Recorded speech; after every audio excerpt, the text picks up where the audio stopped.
Bueno, ahora sí seguimos. Entonces,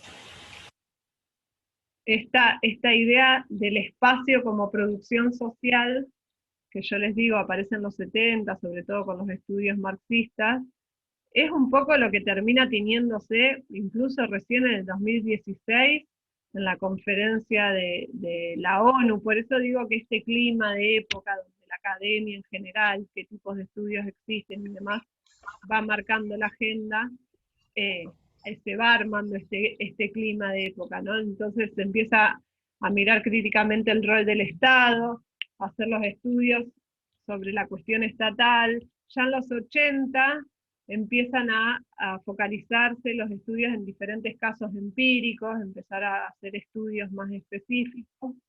Y es recién, bueno, a partir del libro dice, los últimos 15 años, pero en los 90, y esto también se ve en la conferencia del 96, se empieza a pensar esto, los efectos urbanos en relación a la globalización de la economía, las desigualdades que aparecen y que se plasman y se ven de manera muy cruda en las ciudades, ¿no? Cuando nosotros pensamos en los altos índices de desempleo después de mediados de los 90, uno va a una ciudad y lo puede ver. O sea, uno cuando por ahí llega, está de viaje, va entrando a una ciudad, ya puede ver qué pasa, qué configuraciones, y por ahí esos, los que viven más en los márgenes, cuando pasa cerca de un asentamiento y demás, uno tiene que pensar, bueno, ¿esto desde cuándo? ¿Por qué? ¿Qué relación tiene con los fenómenos por ahí productivos, económicos de esa ciudad en específico, ¿no?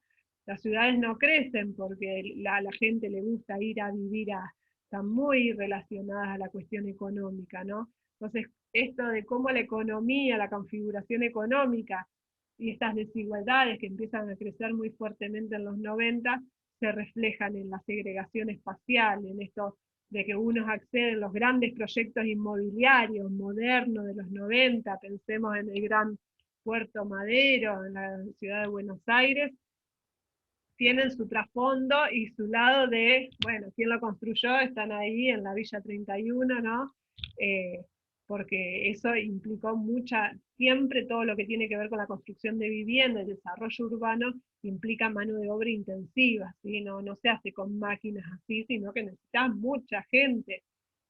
Mano de obra intensiva hace referencia a esto, a que necesitas emplear mucha gente que vaya haciendo los pozos, el tendido de redes, esto, aquello, necesitas gente para, para armar o urbanizar o construcción de viviendas y demás. Y ya se hace muy evidente en que la reestructuración del Estado, nosotros lo vivimos muy patente en nuestros 90 con el gobierno menemista, la reestructuración del Estado, es decir, el achicamiento del Estado, primero que dio lugar a las políticas de habitacionales del sector privado. ¿Sí? Por eso el boom de los country, los clubes de campo y demás, en nuestro país se hizo muy patente en los 90. Antes era como, ahora ya los naturalizamos, ¿no? Que existe esa segregación espacial de barrios cerrados y demás. Bueno, y eso fue de la mano, no, obviamente no motorizado por el Estado como política pública, pero sí el Estado con normativas muy débiles, o esto, haciendo excepciones al código de ordenamiento territorial, fue dejando que el sector privado y la especulación inmobiliaria hagan de la ciudad lo que se les antojaba, casi sin planificación, ¿no? ¿Por qué? Porque el Estado además, ¿qué hacía? Lo único que le interesaba, en vez de tener una política activa de solucionar las problemáticas de su población, era recaudar, pensar en recaudar y nada más. Entonces daban lugar a las acciones del sector privado y lo que hacían básicamente era buscar políticas tributarias y hacer todo un ordenamiento tributario nuevo para cobrar esos impuestos. Bueno, la gran DGI, que bueno, ARBA, rentas, ¿no? De empezar a perseguir a aquel, que en general es perseguir a los medios para abajo, porque sabemos que a los peces más grandes no se los persigue, pero sí hubo una política tributaria muy fuerte ahí para decir, bueno, recaudo y demás. Y con respecto a la urbanización o a pensar la cuestión urbana para los sectores más populares, era un mero financiador o inversor en viviendas, en proyectos muy chiquitos, con eso que recaudaba hacía algún proyecto, pero de manera muy aislada y muy vaga, ¿no? Entonces, esto estamos hablando de todo lo que los estudios sobre qué trataban en las distintas épocas, ¿no? Pero también nosotros ahí hablamos de la cuestión urbana y sobre todo la cuestión urbana ambiental, que es pensarla en todo esto, en que hay factores económicos, políticos, sociales, ambientales. Esto de que hoy nosotros hablamos de políticas públicas sobre el hábitat y tenemos que pensarlo transdisciplinariamente. Y yo lo que les propongo, y les decía la primera clase, es no pensarlo desde la técnica administrativa específica del gobierno local, sino que primero tener la cabeza abierta de pensar de que es complejo, de que esto no se resuelve en la Secretaría de Obras Públicas e Infraestructura, ¿no? Sino que cada vez más tiene lugar esto, una dirección de tierras, una dirección de hábitat, una subsecretaría.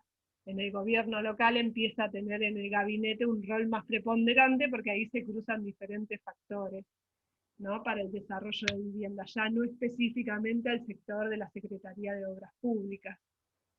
Y se empieza a tomar incluso de los gobiernos locales como una cuestión compleja. Pero bueno, ¿qué nos dice el texto? Bueno, igual la cuestión de la vivienda, y fíjense, esta diferencia es importante entre la cuestión urbana y la cuestión de la vivienda, ¿no? La cuestión de la vivienda es construyamos casas, levantemos casas con la infraestructura básica, y ese es nuestro objetivo, y no pensamos que esas casas tienen que tener un hospital cerca o atención sanitaria cerca, que tienen que tener vías de acceso capaces de soportar el transporte público, que la red de transporte público se debe adaptar a eso, la recolección de basura.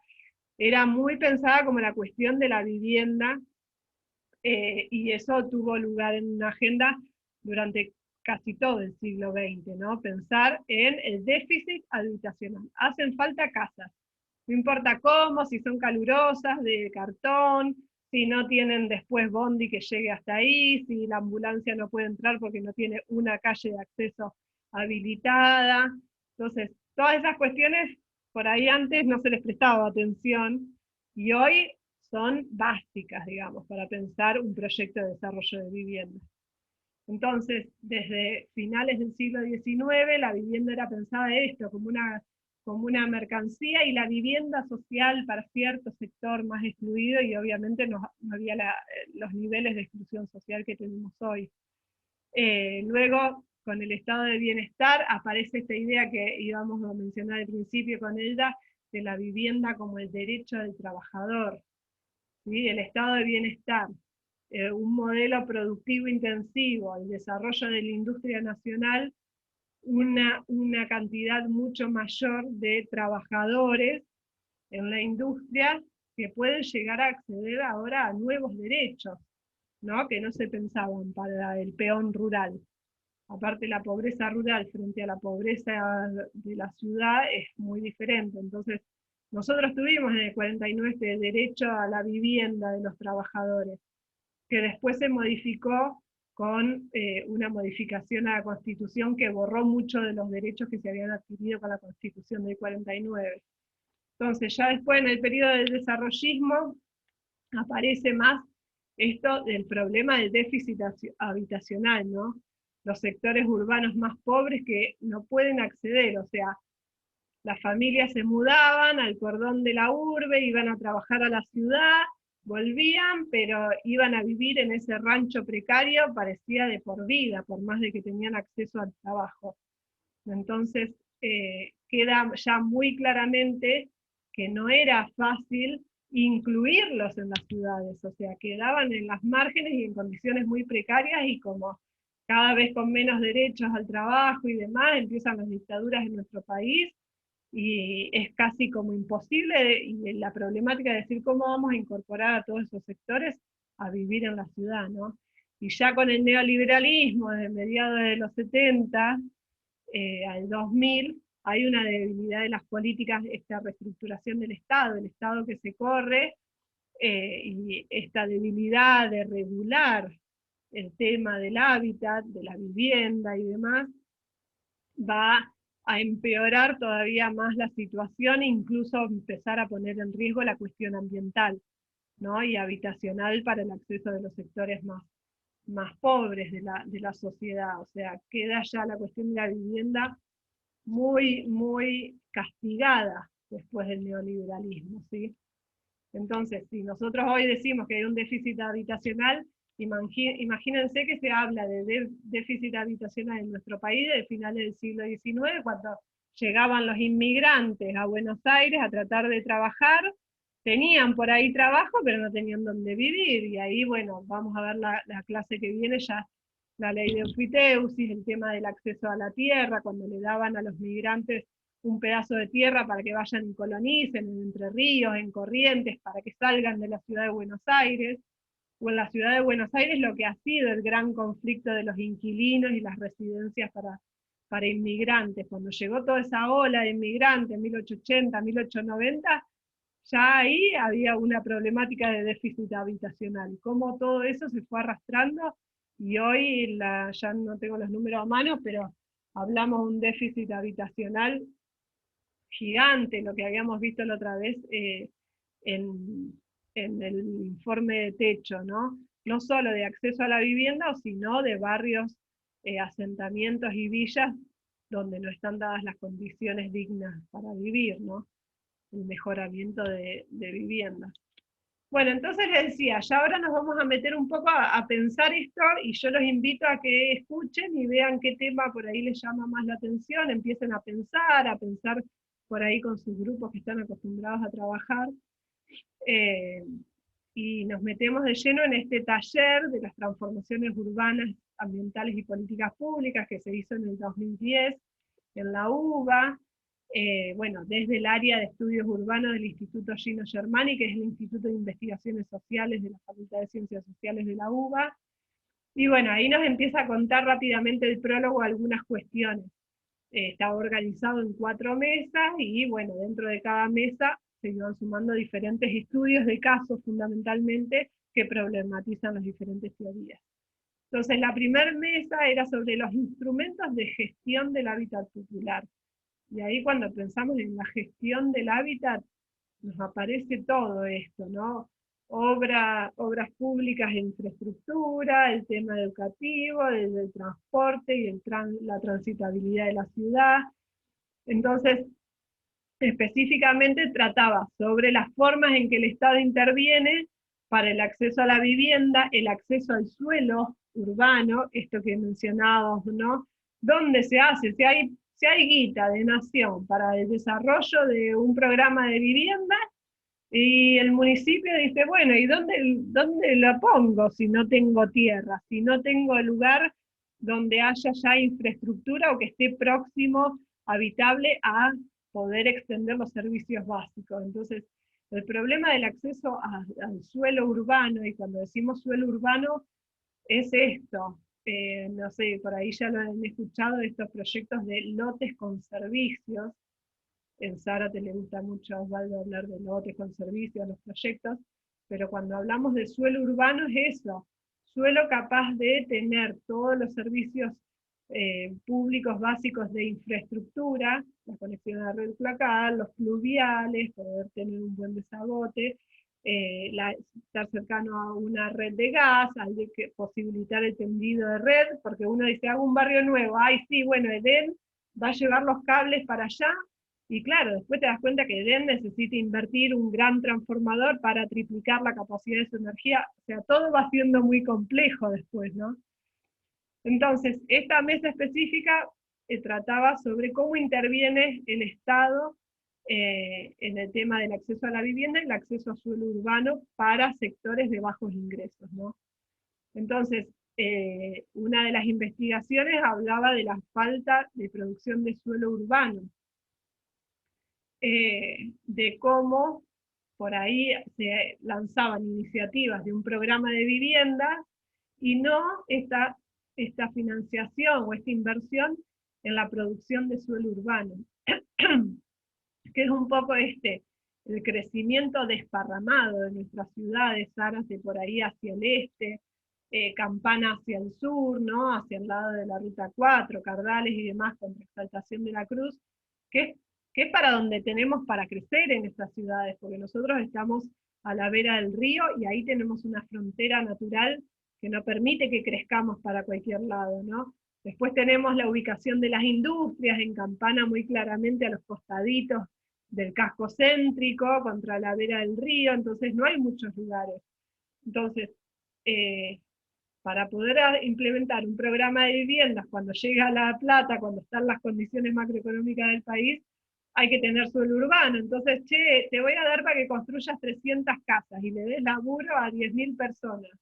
Ay, pero ¿dónde las pongo las casas, no? El mercado, si el municipio o la provincia quiere ir a cobrar, quiere ir a comprar tierra a precio del mercado, es casi imposible. O sea, es muy costoso, además de desarrollar toda la infraestructura. Entonces, esta temática de la producción de suelo urbano es muy importante, nosotros después lo vamos a ver específicamente, que es una de las grandes dificultades de un desarrollo equilibrado del hábitat. No tener acceso a suelo urbanizable. ¿Sí? Entonces queda claro esta idea de que el suelo tiene que ser urbanizable en el sentido de que se puedan extender los servicios básicos. Hoy, en estos meses que lleva el nuevo gobierno, ya ha lanzado, bueno, saben que tenemos un ministerio, por primera vez, un Ministerio Nacional de Hábitat y Desarrollo Territorial. Entonces, ustedes han visto que se ha relanzado el Procrear a través de microcréditos y créditos hipotecarios para la construcción. Empieza a haber programas en torno a esto, y hay un programa específico, un programa nacional de producción de suelo, donde el gobierno nacional habilita financiamiento no reembolsable a las provincias y a los municipios para producir este suelo urbano. Es decir, para la inversión que implica desarrollar todos los servicios básicos y tener suelo capaz de después recibir un programa nacional de vivienda, ¿se entiende?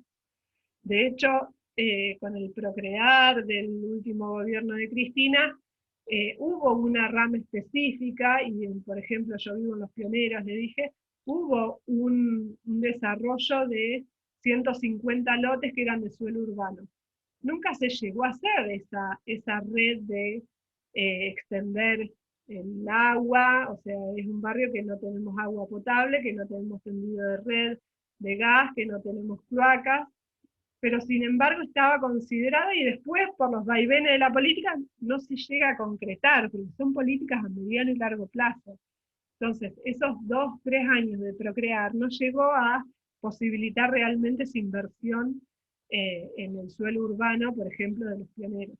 Entonces quedó pendiente. Los Pioneros creció muchísimo con créditos hipotecarios del Procrear, pero creció en casas y no creció en servicios. Entonces hoy casi es un barrio muy poco sustentable, porque imagínense que hay un pozo de bomba de extracción de agua cada 15 metros, lote por lote, es una locura. ¿Sí? En vez de pensar en un pozo de agua comunitario con un tendido de red de agua. O sea, es muy poco sustentable. Estamos todos como bobos extrayendo de la misma napa agua y no. Entonces, eso también es pensar por ahí el hábitat en términos más globales. Bueno, entonces, ante esta problemática de la falta de producción de suelo urbano, que viene desde hace 60 años en nuestro país, hoy les pongo como ejemplo este programa incipiente nacional de producción de suelo, pero ya está abierto, por ejemplo, para que municipios y provincias presenten proyectos para urbanizar suelo disponible en sus ciudades. Entonces ahí sí tiene que haber una planificación y decir, bueno, yo como municipio tengo estas tierras, o como provincia tengo estas tierras fiscales, que las quiero, eran rurales, y bueno, ya en el último código de ordenamiento lo cambiamos, es suelo urbano complementario al casco, y necesito la guita para hacer todo el tendido de la red de los distintos servicios, ¿no? Entonces, eso es uno de los focos, esta falta de producción de suelo urbano, que también se creó con el Procrear. Todo el mundo tenía un crédito hipotecario para salir a construirse su casa, y claro, cuando se encuentra y se enfrenta al mercado, era, ¿y ahora de dónde saco $20.000 para comprar un lote? ¿no? Entonces se daban estas contradicciones. Es muy difícil que el Estado pueda garantizar todas las soluciones a la vez, pero hoy se ve claramente entre el Programa Nacional de Producción de Suelos y esta reactivación del Procrear y lo que va a ser el programa Argentina Construye, que es de vivienda, esta intención de ir equiparando, pero uno de las investigaciones deja en claro esto, distintas iniciativas de producción de vivienda donde no se había producido suelo urbano. Uno choca rápidamente con el mercado. Después, otro de las problemáticas en el hábitat, y habla una de las investigaciones, uno de los capítulos del libro, yo por eso al propósito les dejé el índice. Después si ustedes vuelven van a ver capítulo por capítulo, así más o menos en este orden, de qué tratan y ver el título y los autores de estas diferentes temáticas. Entonces, otra de las problemáticas y que tiene que ver con el rol central del Estado es la regularización dominial y urbanística. Entonces, nosotros tenemos ya una ley nacional de regularización dominial. ¿Quién puede hacer la regularización dominial? Y que las poblaciones accedan a esta seguridad de la propiedad de su tierra, el Estado. Lo que pasa es que es tan complicado desde el municipio y a nivel provincial, es tan complicado y burocrático que lleva años. Esta ley de regularización dominial es justamente para los sectores populares, es decir, aquellos que tienen posesión desde antes del 89, que puedan iniciar un trámite gratuito, porque también una de las dificultades de la regularización dominial es el costo que tienen los escribanos. Muchos de ustedes por ahí viven o han vivido en un terreno compartido con su hermano, con sus viejos, y subdividirlo y poder tener la propiedad específica para su propia familia y esta seguridad jurídica de que mañana no venga un hermano con el que estoy peleado y que venga a reclamar cuando se muera mi vieja. Esto pasa mucho, entonces es carísimo, entonces casi nadie hace, si bien viven en una unidad de dos casas, casi nadie hace la subdivisión porque es muy caro, muchas veces también por falta de educación o saber la importancia de lo que implica tener tu escritura, por el tema de la Profe, herencia, sí, una consulta. Con respecto a eso, lo que usted está hablando sobre la ley 24374, sí.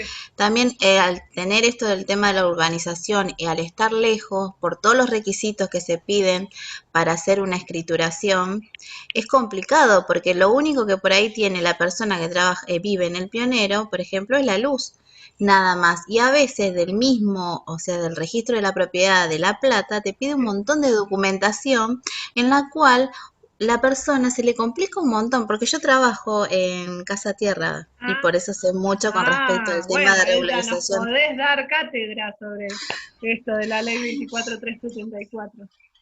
Claro, entonces como esto, como usted está pensando también el tema de la tierra, pero también le complica al no tener, porque si no tienen gas, que son Sí. lo que se le pide, son todos servicios para que se documente, se le complica un montón también. Y es verdad, y es carísimo, profe, Es, carísimo es el tema de carísimo. la subdivisión y ni escriturar está más o menos entre 300.000 y 400.000, bueno, ahora debe estar más, pero en ese momento, hasta el año pasado Sí, estaba tiene más o menos. relación porcentual con el valor de la propiedad, creo, algo así, con el valor fiscal. Exactamente, y más que nada, bueno, terrible. La gente que por ahí puede llegar a comprar con escritura es buenísimo porque lo que sí se hace es por otra ley, la 10830, que sí se puede hacer la escrituración, lleva su tiempo, pero es más tardar un año o dos que ya le sale, por ahí en 6 meses, pero ahora como está todo el tema de la pandemia está todo parado, pero si no, le sale mucho más rápido la escritura, pero con el tema de como usted está diciendo, de posesión, es terrible. Claro, hay muchísimas familias, vieron que una de las preguntas de la actividad uno era esto, si tenían los papeles de su casa y si se habían sentido alguna vez amenazados por desalojo. Eh, Esto tiene que ver con un factor educativo, gente grande que ha vivido por ahí 50 años en la propiedad y la verdad es que nunca tuvo un intento de desalojo, de despojo, caer en algo, entonces dice, bueno, ya se acostumbró y naturalizó vivir con el título de posesión. Y otra es esto, el burocratismo, que es tan difícil, y otra es intervenir con el sector notarial de lo caro e imposible de acceso. Entonces, hay una ley que te permite acceder a una regularización dominial gratuita, pero te lleva por ahí 20 años el trámite. O sea, a mí me da vergüenza, he participado de No, actos de entrega de escritura, es decir, familias que viven hace 30 años acá y recién ahora el acto administrativo de entregarle la escritura. O sea, es y una no de las solamente problemáticas más eso, importantes, sí. cuando compran también, profe, que por ahí también no se asesoran con el tema de pedir un informe dominial, porque Claro, hay casas que, por ejemplo, están ay, no me sale ahora, en cuando se litigio hace, por algún tema claro, de todo eso, y sucesión y o supuestamente no se pueden vender porque hasta que no salga, ahora no me sale cuando es heredero, no me sale ahora la la palabra. sucesión. La sucesión. Hay gente que ha comprado casas así y si se le murió uno y el otro está vivo No y no puede le va a terminar firmar el nunca trámite, y claro. jamás, no, y hay personas que nunca van a poder escriturar. Claro, o el tema de las estafas, ¿no? En Zárate lo vemos Ah, muchísimo eso es con terrible. respecto a propiedades que por ahí están en una quiebra de una empresa, o sea, en un trámite judicial, y que algún vivo agarró y dice, ay, che, esto hace 20 años que está desocupado, averigua que hay una quiebra, y dice, ah, bueno, están todos muertos, nadie va a venir a reclamar, hay muchos intereses, pero nadie le ha dado bola, qué sé yo, bueno, chau, abre una calle loteo y los empieza a vender a 100.000 pesos y la gente compra. Por ahí eso, Sí, sin tener conciencia de que no acceder a los papeles se está comprando un problema. Muchos han sido estafados de que mañana apareció alguien, algún actor de la quiebra, a decir que no, esperen, esto está en una quiebra. Ni hablar que tenemos estudios jurídicos especializados en campanas en Zárate que se dedican a hacer este tipo de estafas también, ¿no? A averiguar los vericuetos legales, si la puedo vender, nadie va a venir a pedirla hoy. Bueno, entonces me hago 1.000.000 de pesos, así me lo guardo en el bolsillo y capaz que en 15 años hay algún conflicto, pero que me vengan a buscar. Entonces, es muy también es terrible esta terrible. problemática. Bueno, avanzo si no nos extendemos mucho en el tiempo. El Perdón. tema del financiamiento para la compra de suelo urbano a organizaciones sociales en Buenos Aires. Entonces, hubo un caso, uno de los capítulos habla de esto, de que se hace un acuerdo entre el gobierno, por ejemplo, de la Ciudad de Buenos Aires y la Organización por los Derechos de la Vivienda Digna, para ponerle un nombre a una organización. Che, les vamos a financiar para que la organización compre suelo urbano para que después los integrantes de la organización más adelante se puedan construir sus casas. A ver, es financiamiento, ¿no? Yo se lo doy a la organización A como gobierno, como Estado local, che, yo compro este terreno que vale 5 millones de dólares, la organización me lo va a ir pagando en 20 años, todos los beneficiarios van a ir pagando con una cuota social muy baja, pero lo que pasa después es que las organizaciones terminan pagando cosas exuberantes porque el mismo Estado no generó suelo urbano, entonces tienen que acudir al mercado. O sea, en el hábitat es bien claro. Uno puede acceder a su vivienda propia a través del mercado o del Estado, alguna política pública, ya sea municipal, provincial o gubernamental, o a través de los gremios, o a través del mercado. Entonces, para los sectores populares, yo te digo clase media, media baja, es casi imposible a través del mercado y afrontar los precios, sobre todo nosotros que vivimos en esta zona, ¿no? Luego, otro capítulo aborda el tema de lo que fue el Programa Federal de Construcción de Viviendas que arranca Néstor Kirchner en 2004, y lo podemos ver en Campana. Nosotros tenemos el ejemplo de que con este programa federal se construyó los barrios Malvinas 1, 2 y 3, que están atrás de Ariel de Plata, atrás de las acacias. Había alguien que vivía en el Malvinas 3, creo. Bueno, estos barrios fueron parte de este programa federal, se construyeron casi 300 viviendas en Campana, tardamos 10 años, y el tema de los programas federales es esto mismo, el Estado transfiere los recursos a la provincia, de la provincia al municipio, y es el municipio el que debe ejecutar ese proyecto urbanístico de construcción de vivienda. Y muchas veces los municipios, los gobiernos locales no tienen la capacidad técnica, es hacer pliegos. gigantes, licitar obras para que una empresa lo construya, pero el municipio debe supervisar esa construcción, las empresas son mandadas a hacer para maximizar las ganancias, entonces todo lo que se puedan ahorrar, y si el Estado local, que a veces en la Secretaría de Obras Públicas son 10 personas, supervisar una obra de tal magnitud, tener en cuenta todo lo técnico que tiene que ver con el Profe, ¿le desarrollo puedo de un hacer una barrio. pregunta? Sí. En el tema de esas cosas, ¿no? Por ejemplo, cuando se empieza a hacer un barrio, porque yo vivo en el Vitramu y acá a 3 cuadras, no sé cómo se llama el barrio, porque yo hace poco me vine a vivir acá, hicieron también tipo un barrio, pero es como que no, viste que a veces pasa que, bueno, en esto ahora están todos viviendo, pero yo tenía una compañera que iba a la escuela conmigo, que ella también estaba pagando para venirse acá, pero no sé qué problema había, o sea, no los dejaban todavía. ¿Vos estás hablando del barrio Rubén Varela, el 104 viviendas? Sí, no sé porque no tengo Sí, idea. por lo que dice profe, sí, ese es. Claro. Bueno, ahora vamos a ver que este Programa Federal de Construcción de Viviendas del 2004 fue casi uno de los últimos de una época donde el Estado Nacional invirtió y lo hizo a través del gobierno provincial y municipal.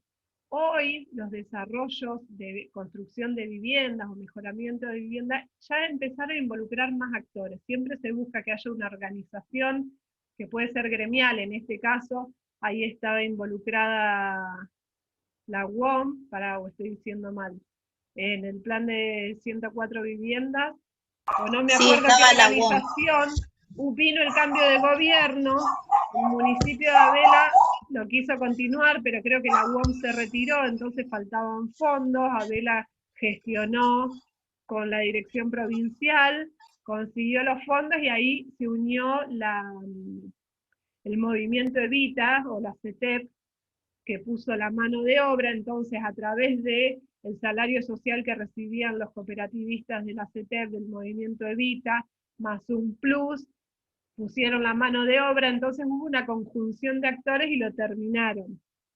Pero bueno, se cambió el gobierno y quedó trunco. Claro, no, yo porque hay muchas intención de seguirlo. Claro, porque yo he visto que hay muchas por ahí viviendas o barrios que se arman y es como que llega un momento que quedan ahí estancadas y hay algunas que, bueno, que después como que se habitan y demás, pero hay algunas que quedan ahí y no sé si es por problemas, claro, así tipo de que cambian de gobierno y eso, o problemas de que porque, no sé, hay algo que no pasa, no sé. Claro, en general es esto, intervienen distintos actores y sobre todo con los cambios de gobierno se interrumpen, porque un gobierno que llega de otro color político dice, no, a ver, ¿qué estaba pasando acá? ¿Cuánto costaba? A ver si me va a entrar en el presupuesto, lo termino, ¿no? Y hay un montón, en Zárate, no sé si conocen ahí en la calle Pividal, unos dúplex que se empezaron a hacer, Pividal y Rómulo Noya. Sí, y quedaron y ahora igualmente están como habitados. Era también. para la relocalización de los que vienen de Cañadón ahí al lado del Parque Urbano. Pero claro, el programa nacional se vio truncado en el 2016, entonces ya no había fondos para terminarlos, entonces todo eso, después el municipio como que se reorganizó y dijo, no, hay que seguir adelante con el proyecto de relocalización de esta gente de Cañadón, y terminó, pero después ahí hubo un inconveniente con la cooperativa eléctrica que no quería, le pedía al municipio no sé cuántos millones para instalar nuevos transformadores para poder darle luz a ese barrio nuevo, porque si no, argumentaba que no tenía la capacidad técnica, digamos, para conectar esas casas. Bueno, ahí se van complicando cuando uno quiere hacer algo, es impresionante, o sea, a nivel técnico, burocrático y a nivel de financiamiento, ¿no? Y los acuerdos políticos con una organización, con un gremio que después se diluyen. Entonces va cambiando todo y las casas quedan ahí en el medio. Y bueno, muchas familias que por ahí habían empezado a pagar su cuota social, porque lo que tienen estos planes de vivienda es que son Claro, por accesibles a eso, y pagar. aparte de eso, que por ahí también, sí, yo tenía entendido, porque yo vivía en Zárate, y tenía entendido que sí, que era como para la gente que estaba ahí en la tablita y todo eso, porque iban a hacer tipo la calle hasta la 10, no sé qué, y después como que la gente siguió ahí, y ahora yo fui hace poco y está habitando igual, porque hay gente que está haciendo cosas ahí, Claro. pero es como que, claro, como que hacen todo así y después como que se para y uno Claro, que por ahí no conoce no sabe cuál. es súper complejo. Esos dúplex, todo el mundo decía, che, démelo a mí que yo lo termino, le pongo las ventanas, la puerta y me voy a vivir. Y no, era parte de un proyecto que son a mediano y largo plazo, de transformar el cañadón que hoy es Claro, el pasa parque que, urbano a las otras claro, etapas. Entonces esas casas, ¿qué pasa? Esas casas que estaban ahí, que la gente vivía hace muchísimos años, nunca iban a tener la titularidad. Entonces, claro, la relocalización tiene que ver con eso, que son terrenos del ferrocarril, tiene que ver con ese ordenamiento. Entonces, acá cuando hablamos de la claro, regularización sí. dominial y urbanística, tiene que ver con el ordenamiento de la ciudad. No, los relocalizamos a un lugar obvio, no querían mucha familia porque estar de ahí, de la Valle y Mitre, a irse a Pibida Linoya no les gustaba, pero con la posibilidad de tener el título de propiedad de su casa. O sea que Claro, esto es sí, no. importantísimo, ¿no? Pero hay Sí. veces que no se magnifica en la sociedad, y bueno, y son complejos, Sí, son igual es larguísimos los como procesos. dice, claro, es como dice usted, porque por ahí uno que lo ve así, yo también a veces he pensado y digo, la gente que está pagando esa casa no puede arreglar como porque vos las ves ahí y que no le faltan nada y uno que no sabe, que no está en el ¿Cómo tema, viene la por ahí se historia? pregunta, dice, ¿qué pasa? O sea, no van, no pueden ir y poner las ventanas y eso irse, pero claro, Claro, esto es un tema también de luz, de, como usted dice, claro. de Y lo que muchas costaba cosas. terminarlo, porque uno dice, ay, ya están, pero en realidad lo que va adentro y la terminación de las aberturas y demás es casi la mitad de lo que cuesta levantar las paredes y el techo. Bueno, entonces seguimos. La segunda mesa de este taller hablaba sobre las políticas públicas urbanas y socioterritoriales implementadas en América Latina, era muy amplio, pero hacía este foco en la pugna por la producción del espacio urbano, cómo se distribuye, qué pasa con la exclusión social, esta segregación que decimos, que si no se planifica, digamos, hoy tenemos como que los que tuvieron plata y pudieron, se hicieron sus casas y sus barrios acomodados con lotes gigantes cerca de Cardales, y el resto, bueno, se ubica más o menos donde puede y se van armando estos que por ahí no estuvo planificado. El desarrollo de Cardales en Campana tiene que ver fundamentalmente con la acción del mercado inmobiliario, no estuvo por ahí programada, y con la connivencia del gobierno en su momento de decir, ah, bueno, sí, te doy permiso porque voy a tributar, porque bueno, ahí hay negocios y hay acuerdos específicos. Entonces,